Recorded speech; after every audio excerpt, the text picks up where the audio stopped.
Good evening to you all. We are going to discuss a new topic, that is emergency oxygen system, है ना।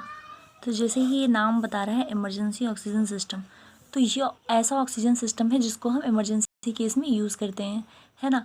और देखो अब हम इसके अंदर देखेंगे कि ये क्या है इसके यूजेस, क्यों यूज़ करते हैं हम, कहाँ यूज़ करते हैं हम, और क्या और सिस्टम को इग्नोर कर दें। तो देखो इस टॉपिक को डिस्कस करने से पहले हम आपको एक चीज़ बताना चाहेंगे कि हम सभी जानते हैं कि जैसे जैसे हम मतलब हायर एल्टीट्यूड पे जाते हैं, तो जैसे जैसे हायर एल्टीट्यूड पे जाते हैं तो जो हमारी डेंसिटी क्या होती है, एटमॉस्फेयर की डेंसिटी कम होती जाती है ना। तो अगर हम एयरक्राफ्ट की बात करें तो एयरक्राफ्ट काफ़ी हाइट पे फ्लाई करता है, तो एक पर्टिकुलर पॉइंट के बाद हम सारे के सारे जो है प्रेशर लॉस फील करने लगते हैं। तो मान लो ये कोई एयरक्राफ्ट है ना, तो एयरक्राफ्ट के जो अंदर का प्रेशर है और एयरक्राफ्ट के जो बाहर का प्रेशर है ये इक्वल नहीं होता, और ये इक्वल ना होने की वजह से क्या होता है, हम सफोकेशन जैसे प्रॉब्लम फील करते हैं, है ना। वैसे तो आपने मतलब ये एक नया टॉपिक है कि इवन प्रेशराइजेशन सिस्टम, जो कि हमने शायद डिस्कस भी करा है। तो हम देखते हैं कि ये जो आपका इमरजेंसी ऑक्सीजन सिस्टम है वो है क्या। देखो ये क्या होता है बेसिकली, इमरजेंसी ऑक्सीजन सिस्टम जो है ये कुछ इमरजेंसी इक्विपमेंट हैं जो कि जितने भी आपके प्रेशराइज्ड कॉमर्शियल एयरक्राफ्ट होते हैं इन सब में फिटेड होते हैं। क्योंकि क्या होता है कि एक पर्टिकुलर, वही सेम केस, जब हमारा एयरक्राफ्ट जो है एक पर्टिकुलर हाइट तक या फिर एक पर्टिकुलर एल्टीट्यूड तक पहुंच जाता है तो वहाँ पर प्रेशर का डिफरेंस आने लगता है। तो उसके लिए हम ये यूज़ करते हैं। प्रेशर का भी डिफरेंस आता है, और दूसरी चीज़ जो एयर की डेंसिटी है वो लो हो जाती है। तो इसकी वजह से क्या होता है कि हमारी बॉडी जो है वो इतनी कैपेबल नहीं है कि हम उस एल्टीट्यूड को जो है मेंटेन कर पाएँ, तो हम सफोकेशन वगैरह या फिर हेडेक वगैरह फील करने लगते हैं। तो इसके लिए एयरक्राफ्ट में हम क्या करते हैं, इमरजेंसी ऑक्सीजन सिस्टम का यूज़ करते हैं। वैसे तो आप सब एयरक्राफ्ट में ट्रेवल कर चुके हो, तो आपने देखा होगा कि जो पैसेंजर सीट होती है, पैसेंजर सीट के जस्ट आगे ऑक्सीजन मास्क्स लगे होते हैं। तो ये जो मास्क्स हैं, जब हम इनका यूज़ करते हैं तो जो हमारी प्रॉब्लम है वो रिजॉल्व हो जाती है। ठीक है, तो ये तो था आपका इमरजेंसी ऑक्सीजन सिस्टम के बारे में ओवरव्यू। अब हम देखते हैं कि क्या क्या मैकेनिज़्म है जिनका यूज़ करते हैं हम ऑक्सीजन को जनरेट करने के लिए, किसमें, एयरक्राफ्ट के केस में। तो इसके लिए हमारे पास दो मेथड हैं, फर्स्ट एंड सेकेंड। फर्स्ट है आपका chemical oxygen generator and second है गैसियस मैनीफोल्ड। अब ये दो डिफरेंट मेथड हैं ऑक्सीजन प्रोड्यूस करने के लिए एयरक्राफ्ट के केस में। अब देखो अगर हम एयरक्राफ्ट की बात करें तो एयरक्राफ्ट में सबसे ज़्यादा जो मैटर करता है वो है वेट, है ना। हमारी हमेशा यही मंशा होती है कि कैसे करके हम एयरक्राफ्ट के वेट को कम कर सकें। ठीक है, तो सबसे पहले हम इन दोनों के बारे में डिस्कस करते हैं, फिर इन दोनों के बीच में कंपैरिजन देखेंगे कि कौन सा हमारे लिए ज़्यादा यूज़फुल है और क्यों। तो देखो सबसे पहला है केमिकल ऑक्सीजन जनरेटर। अब ये केमिकल ऑक्सीजन जनरेटर जैसे नाम ही बता रहा है कि हम क्या करेंगे, डिफरेंट केमिकल्स का यूज़ करके ऑक्सीजन जनरेट कर लेंगे, किसमें, एयरक्राफ्ट में, है ना। और ये जो गैसियस मैनीफोल्ड है इसमें हम क्या करते हैं कि जो ऑक्सीजन है वो सिलेंडर्स में फिल करके रखते हैं और उनकी सप्लाई देते हैं। देखो सबसे पहले हम देखते हैं केमिकल ऑक्सीजन जनरेटर। तो आपने उसमें देखा होगा, मतलब एयरक्राफ्ट में देखा होगा कि बहुत सारे येलो कलर के, बेसिकली ये येलो कलर के होते हैं, येलो कलर के जो मास्क हैं वो पैसेंजर सीट के जस्ट सामने होते हैं। तो जैसे ही हम इस मास्क को पुल करते हैं, मतलब नीचे खींचते हैं, तो तुरंत ही क्या होता है ये कि यहाँ पर एक फायरिंग पिन लगी होती है। तो जो फायरिंग पिन है वो ओपन हो जाती है, और वो फायरिंग पिन ओपन होती है तो उसके साथ साथ क्या होता है कि आप, मतलब वो एक इंडिकेशन देती है। जैसे ही वो इंडिकेशन देती है तो जो आपका मतलब ये इसमें हम दो पाउडर का यूज़ करते हैं ऑक्सीजन जनरेट करने के लिए। फर्स्ट है आपका सोडियम क्लोरेट, दूसरा है आयरन पाउडर। तो जैसे ही आपने क्या करा, मास्क को पुल डाउन करा, तुरंत ही फायरिंग पिन ओपन हुई और उसने क्या करा, एक इंडिकेशन दिया इस सिस्टम को। तो उसमें क्या हुआ, सोडियम क्लोरेट और आयरन पाउडर एक दूसरे से रिएक्शन करने लगे, और जैसे ही ये एक दूसरे से रिएक्शन करने लगे तो हमारा जो है ऑक्सीजन प्रोड्यूस होने लगा, तो ऑक्सीजन का प्रोडक्शन शुरू हो गया। अब देखो इसमें क्या होता है कि मान लो कि अगर एयरक्राफ्ट में टोटल 50 मास्क लगे हुए हैं, कितने 50 मास्क लगे हुए हैं, और इसमें से अगर आपने एक मास्क को ओपन करा है, तो जैसे ही आपने एक मास्क को पुल डाउन करा तो जो ऑक्सीजन का प्रोडक्शन है ये शुरू हो जाएगा, और जो ऑक्सीजन की सप्लाई आएगी वो पूरे 50 मास्क में आएगी। ऐसा नहीं है कि अगर आप एक मास्क को पुल डाउन करोगे तो बस एक मास्क में ऑक्सीजन की सप्लाई है, ऐसा बिल्कुल भी नहीं है ना। तो इसमें क्या होता है बेसिकली आपका जो ये है chemical oxygen generator, chemical oxygen generator में हम सोडियम क्लोरेट और आयरन पाउडर का यूज़ करते हैं ऑक्सीजन जनरेट करने के लिए। तो हम क्या करते हैं कि इसमें हम जो मास्क लगा होता है उसको पुल करते हैं, तो जैसे ही मास्क पुल होता है आपकी जो ऑक्सीजन की सप्लाई है मतलब वो शुरू हो जाती है, और ये ऑक्सीजन की सप्लाई पूरे मास्क में होती है, जितने भी मास्क एयरक्राफ्ट में यूज़ होते हैं, और एटलीस्ट 15 मिनट तक ये ऑक्सीजन का प्रोडक्शन शुरू ही रहता है। उसके बाद हम इसे बंद कर सकते हैं, है ना। या किसी किसी के एयरक्राफ्ट में ऐसा भी होता है कि इसकी जगह पे हम मतलब कुछ ऐसे स्विचेज़ हैं या फिर हमने लिमिट सेट कर रखी है कि 15 मिनट तक ऑक्सीजन की सप्लाई है, उसके बाद बंद हो जाए। अब देखो हमारा दूसरा जो पार्ट था वो है गैसियस मैनीफोल्ड। तो देखो हम डिस्कस करते हैं गैसियस मैनीफोल्ड क्या है। तो गैसियस मैनीफोल्ड में हम क्या करते हैं कि ऑक्सीजन जो ऑक्सीजन है उसको सिलेंडर्स में फिल करके रखते हैं। सिलेंडर्स में फिल करने के बाद हम इस सिलेंडर से सारे मास्क को कनेक्ट कर देते हैं। तो इसमें क्या है कि हर एक मास्क के पर्टिकुलर फायरिंग पिन्स हैं। तो जैसे ही हमने एक मास्क को पुल डाउन करा तो उस मास्क के पुल डाउन होने की वजह से बस उसी मास्क के अंदर ही ऑक्सीजन की सप्लाई है, बाकी मास्क में नहीं जाती, है ना। तो इन दोनों में अगर हम कंपैरिजन देखें तो हमारे लिए सबसे ज़्यादा सूटेबल केमिकल ऑक्सीजन जनरेटर है, वो इसलिए क्योंकि यहाँ पर हम ड्राई पाउडर्स का यूज़ करते हैं और ड्राई पाउडर्स के बीच में हम केमिकल रिएक्शन करवाते हैं, तो इसकी वजह से इसका वेट जो है वो कम होता है। लेकिन गैसेस मैनीफोल्ड में हमें जितना अमाउंट में गैस चाहिए उसको हम कंप्रेस्ड करके रखते हैं, और इसकी वजह से क्या होता है एयरक्राफ्ट का वेट बढ़ जाता है। तो ज़्यादातर कॉमर्शियल एयरक्राफ्ट में हम केमिकल ऑक्सीजन जनरेटर का ही यूज़ करते हैं, है ना। और ये जो आपके इमरजेंसी ऑक्सीजन सिस्टम है वो गैलीज वगैरह में भी पाई जाती हैं, और जो आपके केबिन में मतलब जहाँ तक कि पैसेंजर या फिर क्रू मेंबर्स को आना जाना होता है, जहाँ पर भी मास्क लगा होता है वहाँ पर हम इमरजेंसी ऑक्सीजन सिस्टम का यूज़ करते हैं। देखो हमारा नया टॉपिक है हाइड्रोलिक होजेस। हाइड्रोलिक या फिर न्यूमेटिक भी बोल सकते हो, हाइड्रोलिक और न्यूमेटिक होजेस, है ना।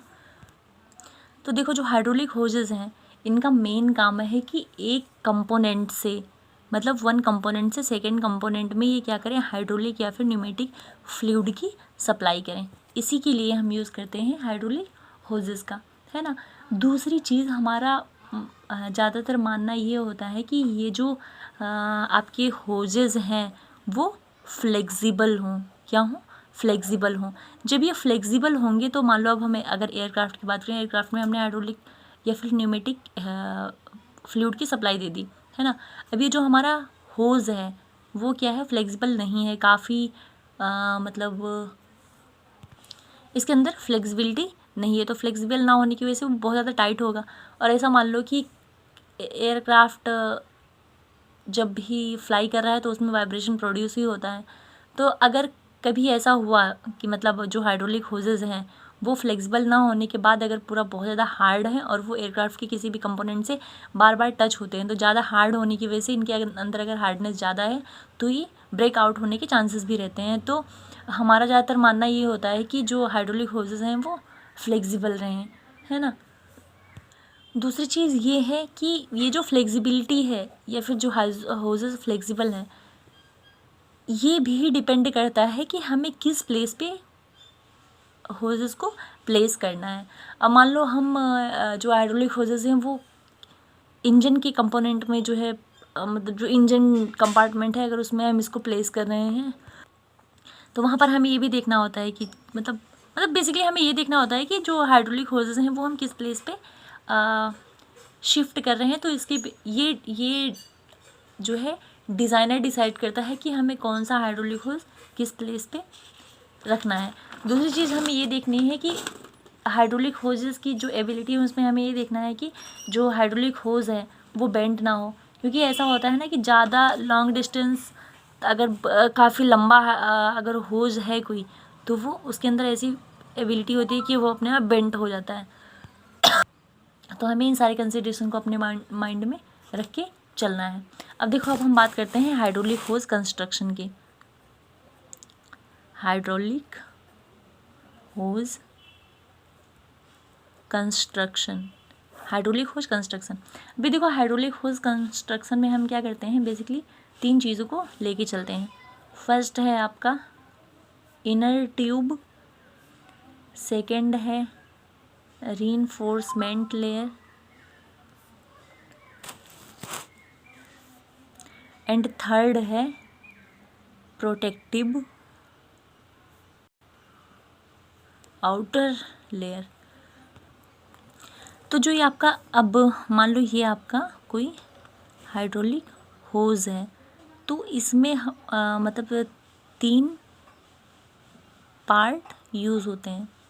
कौन कौन से? फर्स्ट है ये जो है, ये वाला, ये है आपका इनर ट्यूब।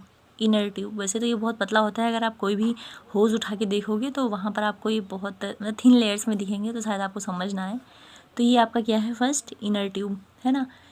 तो ये जो इनर ट्यूब है ये हल्का सा फ्लेक्सिबल होना चाहिए, क्योंकि हम क्या करते हैं, जो हाइड्रोलिक होजेज़ हैं या फिर कोई भी होज की बात कर लो, तो उसे हमें दूसरे कंपोनेंट से अटैच्ड करना होता है। तो इसके अंदर थोड़ी सी फ्लेक्सिबिलिटी होनी चाहिए, ताकि जब हम दूसरे कंपोनेंट में इसको फिट करें तो ये ईज़िली फिक्स हो जाए, है ना। उसके साथ साथ ज़्यादातर हम इसके जगह पे मतलब इनर ट्यूब में यूज़ करते हैं सिंथेटिक रबर्स का, थर्मोप्लास्टिक्स का, PTFE का एंड टेफ्लॉन का, है ना। बेसिकली PTFE जो है उसी को हम टेफ्लॉन कहते हैं। तो ये तो थी इनर लेयर की बात।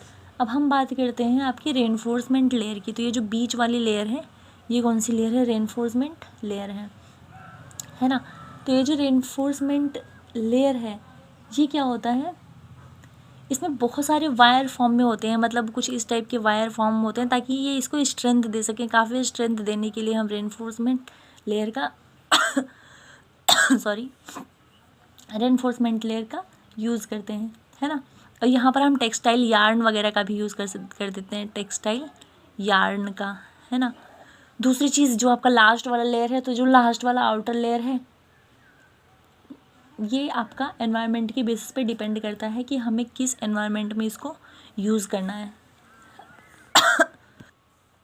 अगर जो है ज़्यादा टेम्परेचर वाले एनवायरनमेंट में यूज़ करना है, तो उसके लिए हम क्या करेंगे, मटेरियल जो है उनको चेंज करते जाएंगे। तो ये बेसिकली 3 लेयर्स होते हैं आपके हाइड्रोलिक होज के। आप एक काम करना, अभी तो सारे लोग घर पे ही हो, अगर आपको कहीं पे होज वगैरह मिले, मतलब होज आपको मिलेगा, अगर कोई इंजन होगा ना, इंजन का जो मतलब जो पंपिंग सेट वगैरह होता है ना, इसमें आप देखना कि जो फ्यूल टैंक से सप्लाई आती है इंजन में, वहाँ पर हम एक होज़ का यूज़ करते हैं। तो ये जो होज़ है, एक बार इसको आप देखना, यहाँ पर आपको ये तीनों एग्जांपल बहुत आसानी से मिल जाएंगे, है ना। उसके बाद देखो, कुछ कुछ मतलब कैसा एनवायरनमेंट है, और कुछ एनवायरमेंटल इश्यूज़ भी आती हैं जब हम बात करते हैं किसकी, हाइड्रोलिक होजेस की। तो उसमें सबसे पहला है आपका टेम्परेचर। अब देखो, टेम्परेचर ज़्यादातर जितने भी सारे मतलब होजेस जो डिज़ाइन होते हैं, वो approx 200 degree to 300 degree Fahrenheit temperature bear करने की इनके अंदर कैपेसिटी होती है। दूसरी चीज़ ये है कि हाई टेम्परेचर, अगर मान लो कि जो आपके जैसे ये होज़ है कोई, है ना, ये होज़ है और यहाँ से हाइड्रोलिक या फिर न्यूमेटिक फ्लूइड की सप्लाई हो रही है, तो अगर जो ये हाइड्रोलिक और न्यूमेटिक फ्लूइड है,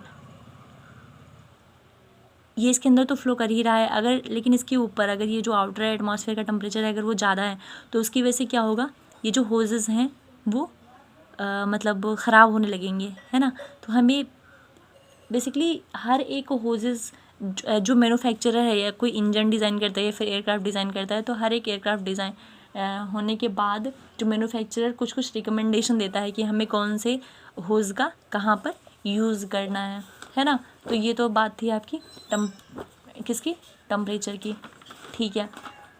तो हमने बेसिकली यहाँ पर देखा कि जो हाइड्रोलिक होजेस हैं उनका क्या यूज़ है, कहाँ कहाँ हम इनका यूज़ करते हैं, और टेम्परेचर का क्या इफ़ेक्ट है।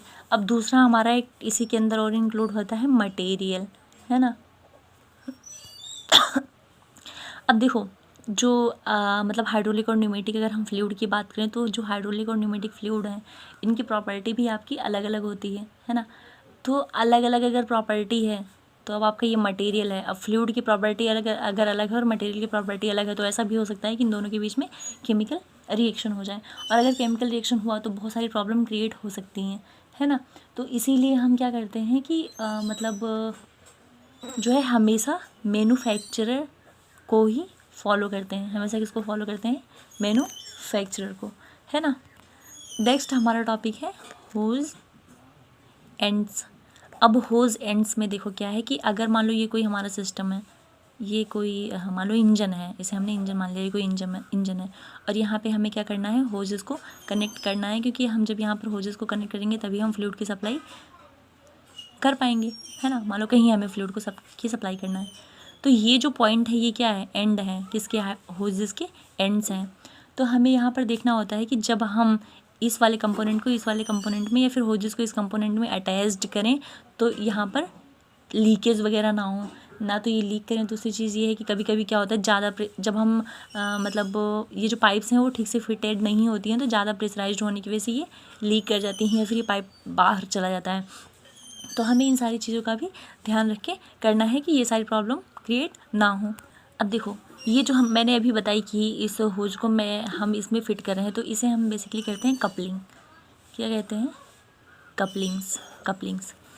तो ये जो कपलिंग्स हैं वो भी आपकी 2 टाइप्स की होती हैं। फर्स्ट है आपका परमानेंट और सेकंड है फील्ड अटैचेबल टाइप, है ना। तो देखो हमारे पास 2 टाइप की कपलिंग है, फर्स्ट है परमानेंट, दूसरा है फील्ड अटैचेबल टाइप। तो जो परमानेंट कपलिंग है, अब परमानेंट कपलिंग में क्या है कि हम क्या करेंगे, जो होल्स हैं उनको परमानेंटली फिक्स ही कर देंगे, वो उन्हें हमें रिमूव नहीं करना है या फिर उनके साथ हमें कुछ छेड़छाड़ी नहीं करनी है। तो ये सारे मशीन से अटैच्ड होते हैं, तो अगर मशीन से अटैच्ड होते हैं तो मतलब इनके लीक होने के चांसेस कम रहते हैं, और ज़्यादातर ये रबर और थर्मोप्लास्टिक के होजेस ही पाए जाते हैं, है ना। दूसरा आपका है फील्ड अटैचेबल टाइप। तो ये जो फील्ड अटैचेबल टाइप की जो कपलिंग है वो मतलब परमानेंट नहीं होती हैं, कभी कभी इन्हें हमें चेंज भी करना होता है। तो इसके लिए हम क्या करते हैं कि क्लैंप और स्क्रू का यूज़ करते हैं। क्लैंप मतलब कुछ इस टाइप का आपका एक जो है इंस्ट्रूमेंट तो नहीं कर सकते, एक टाइप का कंपोनेंट है और यहाँ पर आपके होल्स बने होते हैं। तो हम क्या करते हैं कि यहाँ पर मान लो अभी पाइपलाइंस थी, यहाँ पर हमें होजेस को फिट करना था, है ना। तो इन कपलिंग का ऊपर से यूज़ करके और यहाँ पर हम स्क्रू और नट से इसको टाइट कर देते हैं, तो इसकी वजह से ये जो हमारी कपलिंग है वो कंप्लीट हो जाती है। तो हमने यहाँ पर देखा आपका जो है एयरक्राफ्ट इमरजेंसी सिस्टम, और उसके साथ साथ हमने देखा होजेस एंड पाइप्स।